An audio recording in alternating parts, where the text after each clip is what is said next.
Hello everyone, welcome to our channel morning star. आज है 19 दिसंबर और हम लोग फुल पत्ती वाली क्लास का रिवीजन करेंगे। आज की क्लास में हम लोग 10 महत्वपूर्ण प्रश्नों का रिवीजन करेंगे। इसके साथ ही लल्लन टॉप बातें, जिसमें हम लोग स्टडी जीके के क्वेश्चन करेंगे। तो आप लोग वीडियो क्लास तक बने रहिए और आप लोग इसकी पीडीएफ हमारे टेलीग्राम चैनल से डाउनलोड कर सकते हैं, जिसका लिंक आप लोगों को वीडियो के डिस्क्रिप्शन में मिल जाएगा। तो देरी ना करते हुए शुरू करते हैं। आज का पहला प्रश्न है, विश्व बैंक की प्रवासन और विकास रिपोर्ट के अनुसार वर्ष 2023 में प्रवासियों से सर्वाधिक प्रेषण प्राप्त करने वाला देश कौन सा है। तो विश्व बैंक और प्रवासन विकास रिपोर्ट के अनुसार जो प्रवासियों से सर्वाधिक जो है रेमिटेंस प्राप्त करने वाला जो देश बना है वो कौन सा है, तो वो है भारत बना है। तो याद रखेंगे, जो रेमिटेंस जो विदेश से जो धन प्राप्त होता है उसे रेमिटेंस बोला जाता है, प्रेषण बोला जाता है। और भारत की जनसंख्या अधिक है, इसलिए जो है जो सबसे सर्वाधिक रेमिटेंस है वो कौन प्राप्त करता है, भारत प्राप्त करता है। तो जो पहले स्थान पे जो है भारत है, तो याद रखेंगे। और जो जारी करता है, ये रिपोर्ट जो जारी करता है वो वर्ल्ड बैंक से ये रिपोर्ट जो है जारी करता है। और दूसरे स्थान पे जो रेमिटेंस प्राप्त करता है वो है मैक्सिको। ठीक है, तो याद रखेंगे दूसरे स्थान पे कौन है, मैक्सिको है। तो याद रखेंगे। विश्व बैंक की स्थापना कब होती है, तो विश्व बैंक का जो हेडक्वार्टर है वो है वाशिंगटन डीसी में। और जो वर्तमान में जो इसके उसके जो हेड हैं वो हैं अजय बंगा। और लॉजिस्टिक परफॉर्मेंस इंडेक्स जो जारी करता है वो वर्ल्ड बैंक जारी करता है, तो ये भी याद रखेंगे। आगे देखते हैं लल्लन टॉप बातें। ग्लोबल हंगर इंडेक्स में भारत की रैंक कौन सी है, तो 111वीं रैंक है भारत की। क्लाइमेट चेंज परफॉर्मेंस इंडेक्स में भारत की रैंक कौन सी है, 7वीं रैंक है। जेंडर गैप इंडेक्स में भारत की रैंक कौन सी है, तो 127वीं रैंक जो है इसमें भारत की है। नेक्स्ट क्वेश्चन है हम लोगों का, हाल ही में पुरुष वर्ग के ITF विश्व चैंपियन पुरस्कार 2023 किसे प्राप्त हुआ है। तो पुरुष वर्ग में ITF विश्व चैंपियन पुरस्कार जो है 2023 का वो नोवाक जोकोविच को प्राप्त हुआ है। तो याद रखेंगे किसे प्राप्त हुआ है, नोवाक जोकोविच को। और इन्होंने 3 ग्रैंड स्लैम जीते हैं, कौन कौन से, ऑस्ट्रेलियन ओपन, US ओपन और फ्रेंच ओपन इन्होंने जीते हैं, तो ये भी याद रखेंगे। और सर्बिया में जो ये कहाँ के रहने वाले हैं, सर्बिया के हैं और इन्होंने 8 बार अवार्ड जीता है, तो याद रखेंगे। और ये वर्तमान में नंबर 1 जो है ये प्लेयर हैं, तो याद रखेंगे पुरुष वर्ग में। तो ये जो है इन्होंने 3 बार जो है ग्रैंड स्लैम जीते हैं, ऑस्ट्रेलियन ओपन, US ओपन और फ्रेंच ओपन। और फीमेल में किसने जीता है, तो फीमेल में आर्यन सबलेंका है, फीमेल की हैं, ये फीमेल है और ये बेलारूस की रहने वाली हैं, तो याद रखेंगे। और इन्होंने ऑस्ट्रेलियन ओपन जीता है, ठीक है, तो याद रखेंगे। वर्तमान में ये नंबर 2 पे हैं और ये फीमेल में जो है किस पे हैं, तो नंबर 2 पे हैं। और नंबर 1 पे कौन है, तो नंबर 1 पे हैं ईगा स्विएटेक, ठीक है, उनका नाम याद रखेंगे। नेक्स्ट क्वेश्चन है, हाल ही में अंतर्राष्ट्रीय प्रवासी दिवस 2023 कब मनाया जाता है। तो अंतर्राष्ट्रीय जो प्रवासी दिवस है वो 18 दिसंबर को मनाया जाता है, ठीक है। कब मनाया जाता है, 18 दिसंबर को मनाया जाता है। थीम क्या है इस बार की, एक्ट टुडे जो है इस बार की थीम है। भारतीय प्रवासी दिवस कब मनाया जाता है, तो 19 जनवरी को भारतीय प्रवासी दिवस मनाया जाता है। वीर बाल दिवस 26 दिसंबर को मनाया जाता है। विश्व मृदा दिवस 5 दिसंबर को मनाया जाता है। और विश्व मानवाधिकार दिवस जो है 10 दिसंबर को मनाया जाता है। विश्व एड्स दिवस 1 दिसंबर को मनाया जाता है। और सुशासन दिवस जो है 25 दिसंबर को मनाया जाता है, अटल बिहारी वाजपेयी जी के जन्मदिन पे। अंडर 19 एशिया कप 2023 की विजेता टीम कौन सी है, तो अंडर 19 एशिया कप 2023 की जो विजेता टीम है वो है बांग्लादेश। और किसे हराया था, UAE को इसने हराया था, तो याद रखेंगे बांग्लादेश ने, ठीक है। इसका जो आयोजन है वो UAE में इसका आयोजन होता है और ये 10वें क्रम का जो है इसका आयोजन था। और सर्वाधिक बार जो है इसमें भारत इसमें विजेता रहा है, 8 बार इसमें भारत विजेता रह चुका है, तो ये भी याद रखेंगे। तो इस बार की जो विजेता टीम रही है बांग्लादेश रही है, किसे हराया है, तो UAE को हराया है। बांग्लादेश की राजधानी क्या है, ढाका बांग्लादेश की राजधानी है। यहाँ पे मुद्रा जो है टका चलती है। भारत से सर्वाधिक सीमा लगाती है अंतर्राष्ट्रीय कितनी, तो 4096 किलोमीटर जो है अंतर्राष्ट्रीय सीमा जो है साझा करती है भारत के साथ में, तो ये भी याद रखेंगे।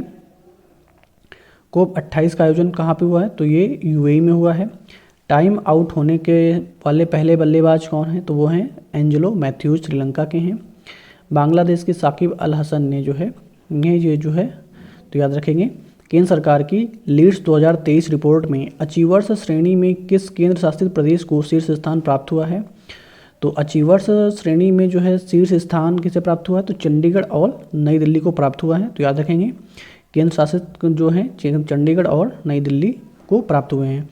जारी किसने किया है? तो वाणिज्य उद्योग मंत्रालय के द्वारा जो है ये जारी किया गया है। मंत्री कौन है? तो पीयूष गोयल जो है मंत्री हैं। लीड्स यानी logistic ease across different state जो है इसका फुल फॉर्म होता है लीड्स का, logistic ease across different state. तो याद रखेंगे केंद्र सरकार की लीड्स 2023 रिपोर्ट की अचीवर्स श्रेणी की जो केंद्र शासित प्रदेश को शीर्ष स्थान प्राप्त हुआ है वो चंडीगढ़ और दिल्ली को प्राप्त हुआ है। ग्लोबल इकोनॉमिक आउटलुक जारी करता कौन है? तो वो है IMF है। मानव विकास रिपोर्ट जारी कौन करता है? तो UNDP जारी करता है। वर्ल्ड प्रेस फ्रीडम इंडेक्स जारी कौन करता है? रिपोर्टर्स विदाउट बॉर्डर्स के द्वारा जारी किया जाता है। हाल ही में भारतीय वायुसेना ने कौन सी स्वदेशी वायु रक्षा मिसाइल प्रणाली का सफलतापूर्वक जो है परीक्षण किया है? तो वायुसेना के द्वारा जो है स्वदेशी वायु रक्षा मिसाइल प्रणाली का समर है उसका जो है सफलतापूर्वक परीक्षण किया गया है। समर का फुल फॉर्म है the surface to air missile assured relation. ठीक है, तो समर का ये फुल फॉर्म है और ये सुनिश्चित प्रतिरोध के लिए सतह से हवा में मार करने वाली वायु रक्षा प्रणाली है। तो ये भी याद रखेंगे।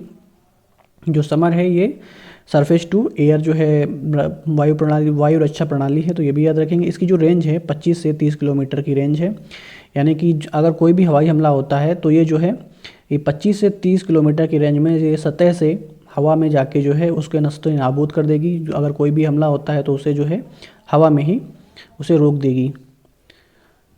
आयरन डोम रक्षा प्रणाली किसकी है? तो ये है इजराइल की। बवराम मिसाइल कौन सी है? तो ये अस्त्र मिसाइल है। वर्णास्त्र हैवी वेट टारपीडो है।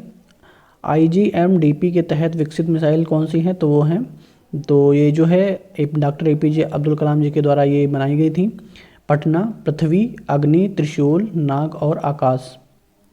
नेक्स्ट क्वेश्चन हम लोगों का, हाल ही में स्वरवेद महामंदिर का उद्घाटन कहाँ किया गया है? तो जो स्वरवेद जो महामंदिर है इसका उद्घाटन जो है वाराणसी उत्तर प्रदेश में उमराह स्थान पर जो है इसका उद्घाटन किया गया है वाराणसी उत्तर प्रदेश में। और ये जो है विश्व का सबसे बड़ा ध्यान केंद्र होने वाला है जिसका उद्घाटन जो है प्रधानमंत्री नरेंद्र मोदी जी के द्वारा किया गया है। ये जो है 7 मंजिला मंदिर है और 7 करोड़ की लागत से ये तैयार किया गया है। तो इम्पॉर्टेंट है, याद रखेंगे। स्वरवेद जो मंदिर है ये वाराणसी में है, 7 मंजिला मंदिर है और 100 करोड़ की लागत से ये तैयार किया गया है। अंकोर वाट का मंदिर ये कहाँ है? तो कंबोडिया में है। कामाख्या माता का मंदिर असम में है। दिलवाड़ा का जैल मंदिर माउंट आबू सिरोही राजस्थान में स्थित है। एलोरा का कैलाश मंदिर है, ये कहाँ है? तो ये महाराष्ट्र में स्थित है। तो सारे पॉइंट्स याद रखेंगे। नेक्स्ट क्वेश्चन हम लोगों का, खेलो इंडिया पैरा गेम्स के पहले संस्करण की पदक तालिका में पहला स्थान किसे प्राप्त हुआ है? तो पहला स्थान जो है हरियाणा को प्राप्त हुआ है, तो याद रखेंगे। और दूसरा स्थान जो है उत्तर प्रदेश को प्राप्त हुआ है। तो पैरा गेम्स के पहले संस्करण की पदक तालिका में जो है हरियाणा जो है शीर्ष पे रहा है और दूसरे स्थान पे जो है उत्तर प्रदेश रहा है। इसका आयोजन जो है नई दिल्ली में इसका आयोजन किया गया है। शुभंकर क्या है? तो शुभंकर है उज्ज्वला। ठीक है, उज्ज्वला गौरैया पक्षी जो है इसका शुभंकर है, जिसमें ये जो है 7 खेल इसमें शामिल किए गए हैं। नेक्स्ट क्वेश्चन देखते हैं आगे, खेलो इंडिया यूथ गेम्स का 5वां संस्करण का आयोजन कहाँ पे हुआ है? तो ये मध्य प्रदेश में इसका आयोजन किया गया है। खेलो इंडिया यूनिवर्सिटी गेम्स का जो तीसरा संस्करण है इसका आयोजन उत्तर प्रदेश में किया गया है। 37वां राष्ट्रीय खेल का आयोजन कहाँ पे हुआ है? तो ये गोवा में इसका आयोजन किया गया है, तो ये भी याद रखेंगे। 19वें एशियन गेम्स का आयोजन कहाँ पे हुआ है? तो हांगजो चीन में इसका आयोजन किया गया था। नेक्स्ट क्वेश्चन है, हाल ही में रोम स्थित UNID ROIT की गवर्निंग काउंसिलिंग में चुनी जाने वाली पहली भारतीय महिला कौन है? तो UNID ROIT की गवर्निंग काउंसिलिंग में चुनी जाने वाली जो पहली भारतीय महिला हैं वो हैं उमा शेखर। और UNID ROIT जो इसका हेडक्वार्टर है वो रोम इटली में इसका हेडक्वार्टर है। इसकी स्थापना होती है 1926 में। ठीक है, तो याद रखेंगे इसकी स्थापना कब होती है? 1926 में। हेडक्वार्टर है रोम इटली में। UNO में भारत की स्थायी प्रतिनिधि कौन चुनी गई हैं? तो वो हैं रुचिरा कंबोज हैं। UN महासभा में पहली महिला अध्यक्ष कौन है? तो वो हैं विजय लक्ष्मी हैं। सुप्रीम कोर्ट की पहली महिला न्यायाधीश कौन है? तो वो हैं फातिमा बीबी हैं। कांग्रेस की पहली महिला अध्यक्ष हैं एनी बेसेंट। नेक्स्ट क्वेश्चन है, अंतर्राष्ट्रीय गीता महोत्सव 2023 का भागीदार राज्य कौन सा है? तो गीता महोत्सव 2023 का जो भागीदार राज्य बना है वो है असम। और इसका जो आयोजन है वो कुरुक्षेत्र हरियाणा में इसका जो है आयोजन किया गया है। उद्घाटन किसने किया है? तो जगदीप धनखड़ ने, जो वर्तमान में उपराष्ट्रपति हैं, उनके द्वारा जो है इसका उद्घाटन किया गया है गीता महोत्सव का। और इसकी जो शुरुआत है 2016 में इसकी शुरुआत होती है। ठीक है, तो याद रखेंगे सारे पॉइंट्स इसमें। हड़प्पा सभ्यता का जो संग्रहालय है वो कहाँ स्थित है? तो हरियाणा में है, हरियाणा राखीगढ़ी में स्थित है। सूरजकुंड मेला का जो आयोजन है वो फरीदाबाद में मनाया जाता है और ये हरियाणा में स्थित है।